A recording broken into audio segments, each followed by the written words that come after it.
Welcome back to my YouTube channel. ಇವತ್ತಿನ ವಿಡಿಯೋದಲ್ಲಿ ನಾನೊಂದು ಶಿಕ್ಷಕಿಯಾಗಿ ಅಥವಾ ಒಂದು ಮಗುವಿನ ತಾಯಿಯಾಗಿ ಪೋಷಕರಿಗೆ ಒಂದು ಚಿಕ್ಕ ಟಿಪ್ಸನ್ನು ತಗೊಂಡು ಬಂದಿದ್ದೇನೆ. ಮಗುವಿನ ಹಠಮಾರಿತನ ಅಥವಾ ಮೊಂಡುತನದ ಬಗ್ಗೆ.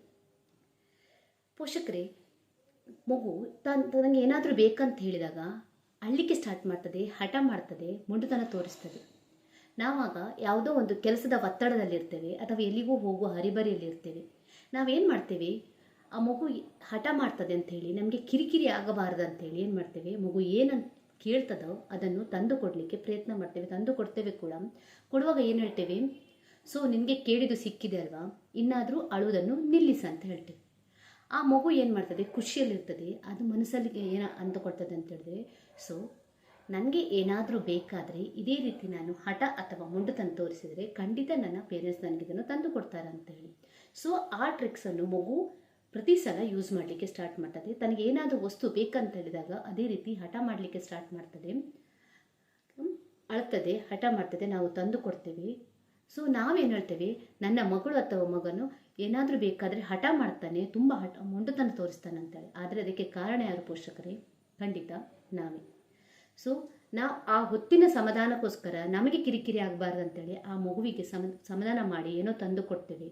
ಆದರೆ ಮಗುವಿನ ಬುದ್ಧಿಯಲ್ಲಿ ಕೆಟ್ಟ ಬುದ್ಧಿ ಬೆಳೀಲಿಕ್ಕೆ ಕಾರಣ ನಾವೇ ಆಗ್ತೇವೆ, ಪರೋಕ್ಷವಾಗಿ ಖಂಡಿತ ನಾವೇ ಆಗ್ತೇವೆ.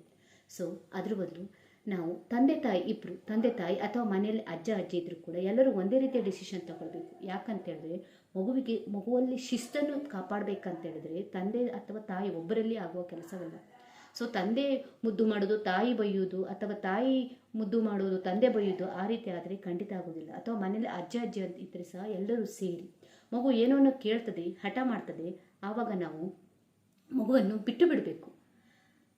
ಎಷ್ಟೊತ್ತು ಅಳ್ತದೆ, ಬಿಟ್ಟು ಬಿಡಬೇಕು. ಆವಾಗ ಏನು ಮಾಡ್ತದೆ, ಮಗು ತನ್ನ ಮನಸ್ಸಲ್ಲಿರೋ ಫ್ರಸ್ಟ್ರೇಷನ್ ಎಲ್ಲ ಹೊರಗಾಗ್ತದೆ. ಊಟ ಬಿಡ್ತಾನ, ಬಿಡಲಿ, 1 ದಿವಸ 2 ದಿವಸ 3ನೇ ದಿವಸ ಹಸಿವೆ ಆದಾಗ ಖಂಡಿತ ಅವನೇ ಅಥವಾ ಅವಳು ಬಂದು ಊಟ ಮಾಡೇ ಮಾಡ್ತಾರೆ. ಸೊ ಮಗು ಹಠ ಮಾಡಿ ಅತ್ತು ಎಲ್ಲ ಸಮಾಧಾನ ಆದ ನಂತರ ತಂದೆ ತಾಯಿ ಇಬ್ಬರು ಹೋಗಿ ತಾಳ್ಮೆಯಿಂದ ಮಗುವಿಗೆ ಅದರ ಬಗ್ಗೆ ತಿಳಿ ಹೇಳಬೇಕು. ಖಂಡಿತ ಮಗು ಒಂದೇ ಸರ್ತಿ ಅರ್ಥ ಮಾಡ್ಕೊಳ್ಳಿಕ್ಕಿಲ್ಲ. ಆವಾಗ ಇನ್ನೊಂದು 2ನೇ ಸರ್ತಿಯೂ ಅದೇ ಇರುತ್ತೆ, 3ನೇ ಸರ್ತಿಯೂ ನಾವು ಅದೇ ರೀತಿ ಮಾಡಬೇಕು. ಯಾಕಂತ ಹೇಳಿದ್ರೆ ಮಗುವಿನ ಮಾನಸಿಕ ಬೆಳವಣಿಗೆ ಅನ್ನೋದು ಒಂದು ದಿನದ ಪ್ರಕ್ರಿಯೆ ಖಂಡಿತ ಅಲ್ಲ. ಸೊ ಇದನ್ನು ನೀವು ಕೂಡ ಟ್ರೈ ಮಾಡಿ, ನನಗೆ ಕಮೆಂಟ್ ಮೂಲಕ ತಿಳಿಸಿ.